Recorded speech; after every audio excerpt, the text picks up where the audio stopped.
So we getting into hip hop, the good, the bad, and the ugly. We've been dealing with this segment for a minute, and so far what we getting is that the ugly part of hip hop, most people saying the artists uh should show a little more responsibility in their lyrics. I tend more the fans. I think the fans show improve what we listening to. What's your stand on this? Um, People forget that if we talk about hip hop as the business, we talk about music, the music business, all capitalized business. Um, I've heard a lot of people say that that the people who run record companies or um, managers are to blame. Let me tell you this: everybody who owns a business wants one thing, and that's to maximize profits. If you don't have a product that will help maximize profits, they're not messing with it. Okay, so when you see a record label put out something that some people deem as harmful to the culture, harmful to the community, they don't care about the culture of the community. They're putting it out because there's a demand for the product. I don't look at see a lot of people when they're making assessments, they're assessing things through through um through morality. What's right and what's wrong? Right. They're assessing it through morality, which is not a bad thing. But when you're in charge of making sure that the board that the stockholders get their cut, you have to stop looking through the moral compass of this situation and just figure out how to maximize profits. And that's what they do. They're like, okay, cool. I see a lot of the folks are paying attention to this. I don't care what it is. Can we get it out? And I've spoken with a Mm. bunch of label heads recently. Um, it's not about the quality of the product these days. It's about market share. These companies are more interested in the market share that their labels have, whatever that means. So that's why you see they go after these TikTok artists because that Right. TikTok artist comes with a built-in crowd. They don't have to do the work that might take 6 months, a year, in order to build those artists up. Now they're flashing. A lot of them, the majority of them, are flash in the pan artists.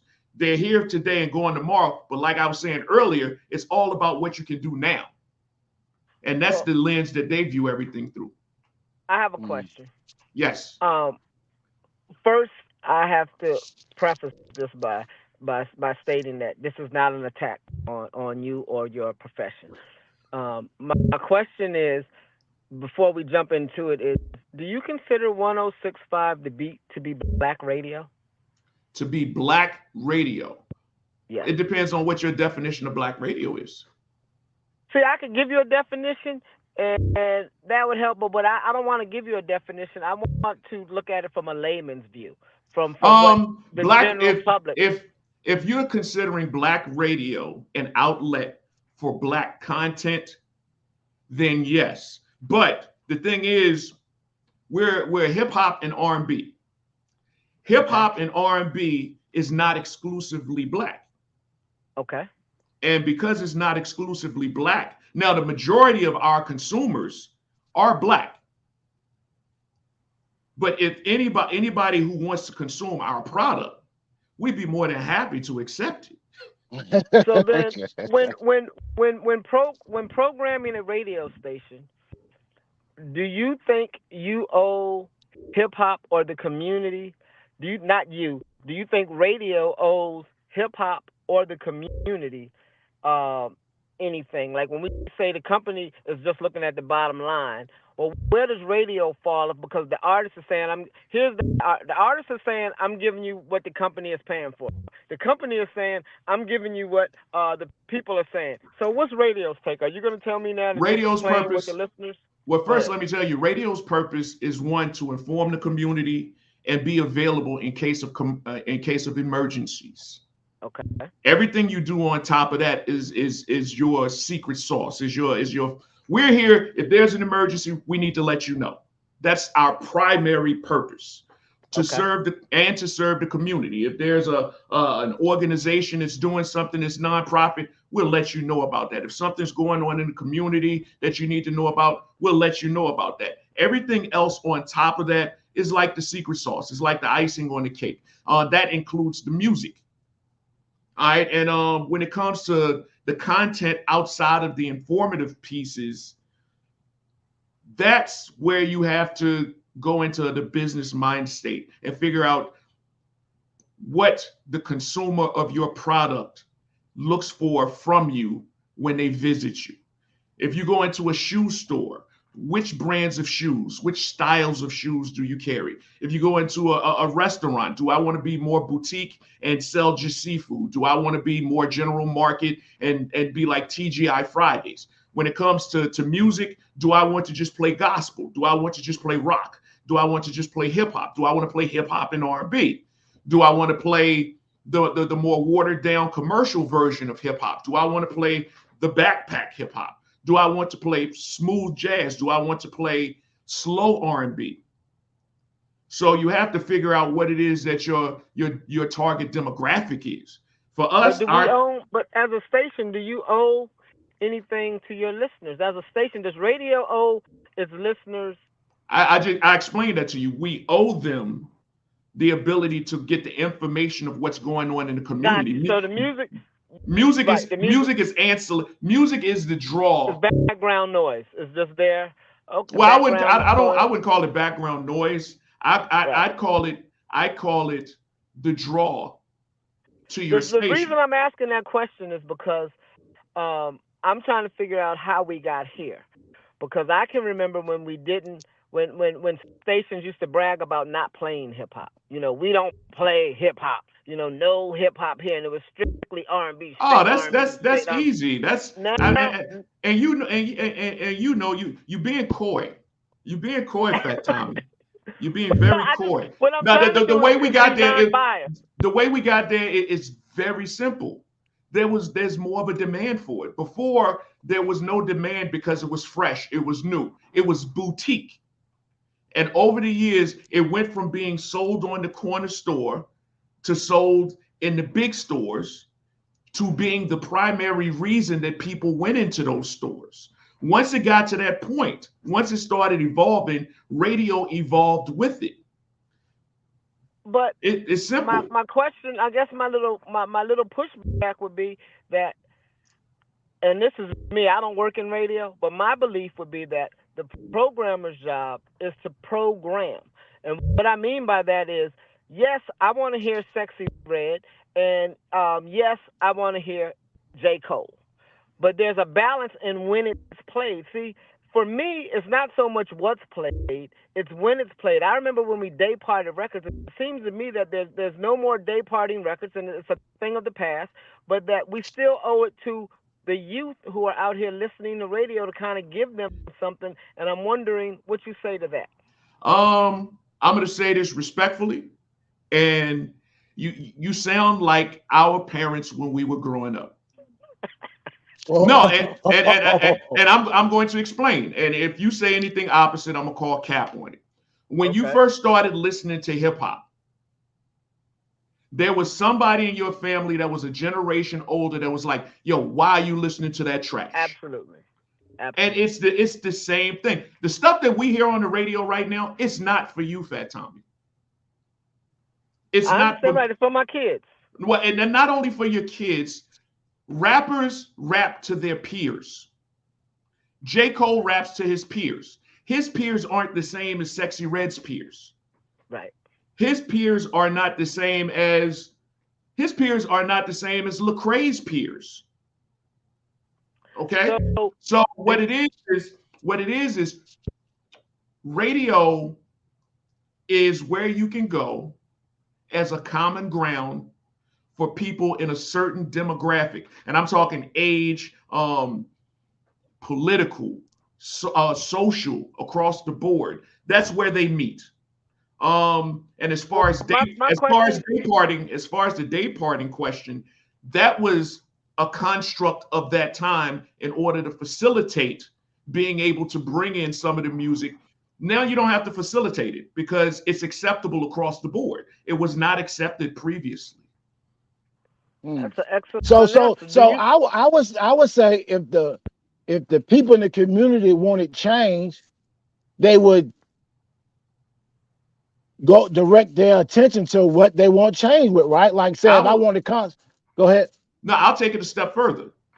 If there was not a demand for the music that we play, we wouldn't play it. We are a business. But that goes back to that. There's Goes back to the fans. That It's goes back to right the back to fans. me saying that I would spend $900,000 on marketing, because if I want to create a demand, I can create a demand for anything with $900,000. Well, I mean, you can try, but I pretty much can. no. You know what? Let me explain myself before you go into your diatribe. Okay.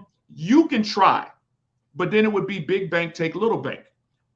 The reality is, because of the electronic age, the digital age that we live in, demand can be created out of the blue.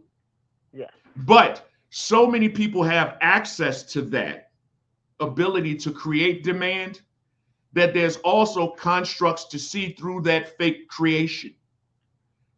Like you can spend your money on the mark. Everybody does that. It's like back in the day, they used to call it jam in the box. They used to make people spend money on ordering the music videos to inflate the demand for the product. Now, 10 years ago, they used to go to these streaming farms, send them a couple of racks, and people would sit in a room with thousands of and play the videos over and over again until somebody said, wait a minute, it's coming from the same IP address. Right. Every construct that you can create eventually holes are poked in it. Now, one thing that you can't fake is like, I don't like calling brand names, but let's say, for instance, TikTok. You can sort of fake it, but you can also tell when it's organic. Right. I got you. Yeah, you can. And because of that, spending that 900,000 out of the million on that would be a waste of money. Okay, so now let's look at where we are in hip hop right now. Because right now, when I turn to hip hop, this is just what I see when I did a quick little Google search. The first top stories are Puff has got 2 more accusations. We're almost like we're in the Harry Weinstein of music. Like there's so many guys that are being caught up with that. And then I go into my hip hop class where I teach, and I listen to my students tell me that they don't even like. They're sick of the Sexy Reds and all of that. But when she came to town last week, all my students went. Right? So they're in class all semester telling me they ain't into that. That's too much. They're ready for some different hip hop. Why are people still putting this out? And then she came to town. They was like, it's the end of the semester, man.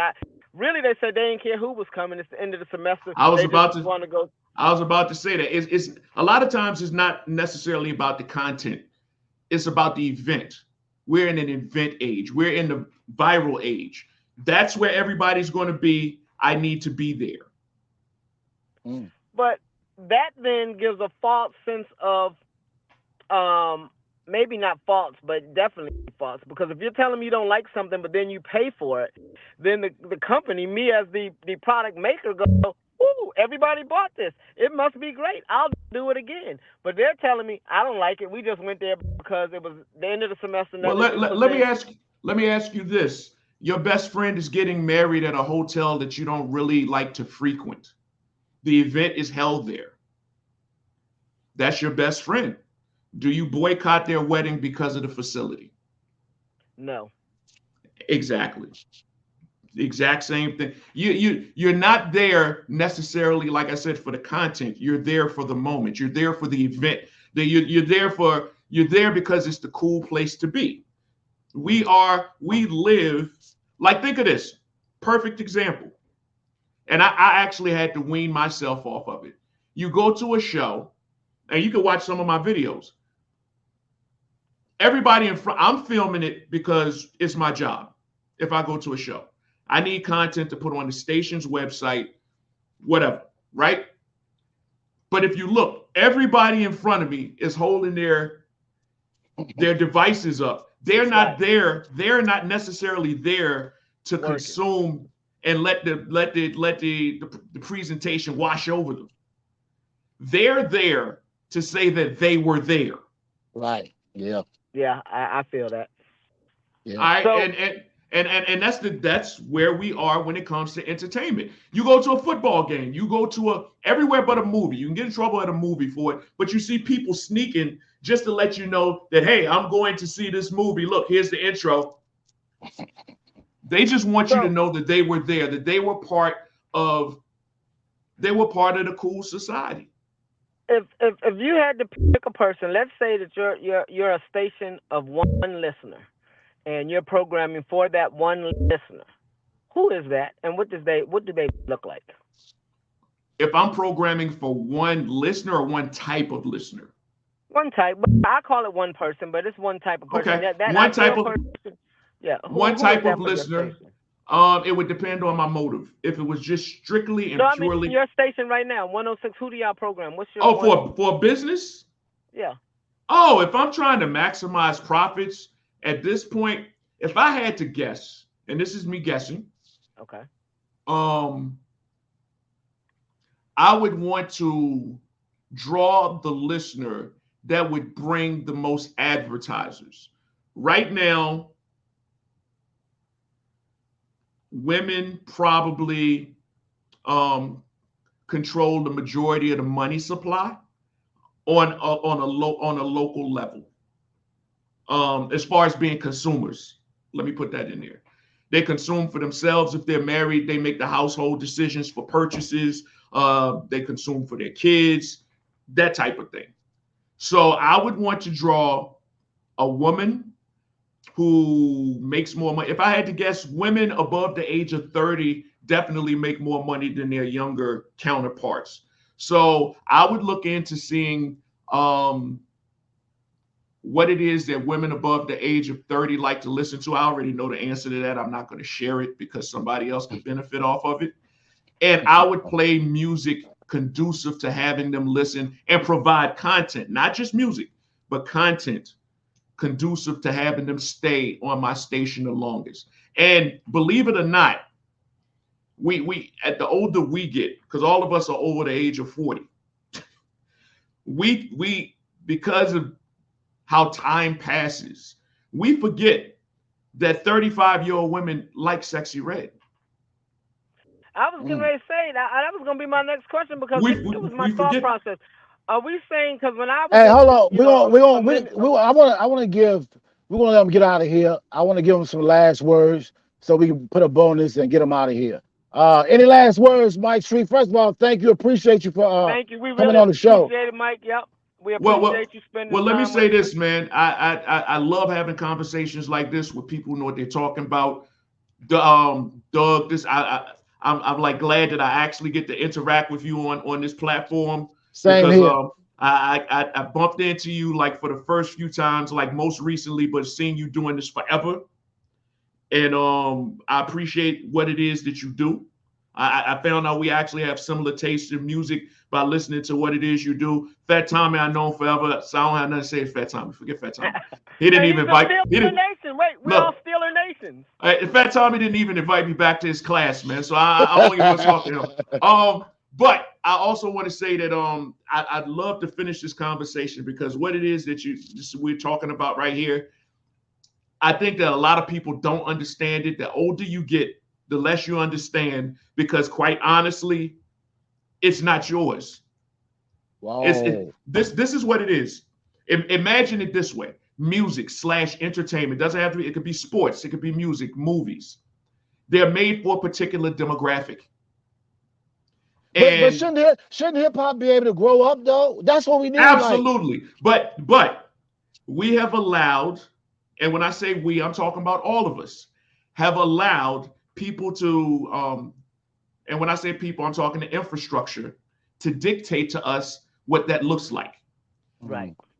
I give you the perfect example, and I'm out of here. UAC, urban adult contemporary radio. In our heads, we've been programmed. That's where you go to listen to the ballads, the jazz. Did it not ever register to anybody that instead of looking at it as to what it is, you should look at who it's supposed to draw? Right. So if say for instance you have a UAC station and you want everybody from the ages of 25 to 54, if you want a 50-year-old, you have to play the music that the 50-year-olds used to like when they were growing up. But we've allowed people to say that that's actually just R&B, which is not true. That's where our allegiance is actually supposed to land if we want to be more, into stuff that we liked back in the day. But we have allowed others to dictate to us what that is. All of the music that you love is available somewhere. That's true. We're just too lazy to go look for it. And because of the way we were brought up, it was hand fed to us. And when it comes to music, we still like taking that hand fed approach, even if it's the sustenance that we don't necessarily like. I agree. Anything that you like is available. Everything under the sun on this day, this hour, this minute is more available than it ever has been in the history of man. But yet we allow other people to feed us when it's sitting right there for us to consume on our own. Wow. That was wonderful. That's the way you close. Now, that's how you close a show right there. That's how you close a show. Did you hear him? Straight facts, Jules. Look, he ain't do no tap dancing. He ain't running around. He ran straight into me. He accused me of being coy. Me. We appreciate you, Mike. I love you, brother. I love y'all, man. I appreciate Thanks, man. you coming to the show. We got to have you back so we can finish this. Oh, you said that about your class. We'll see. Okay. But if I say you're going to be back, you'll be back, yeah.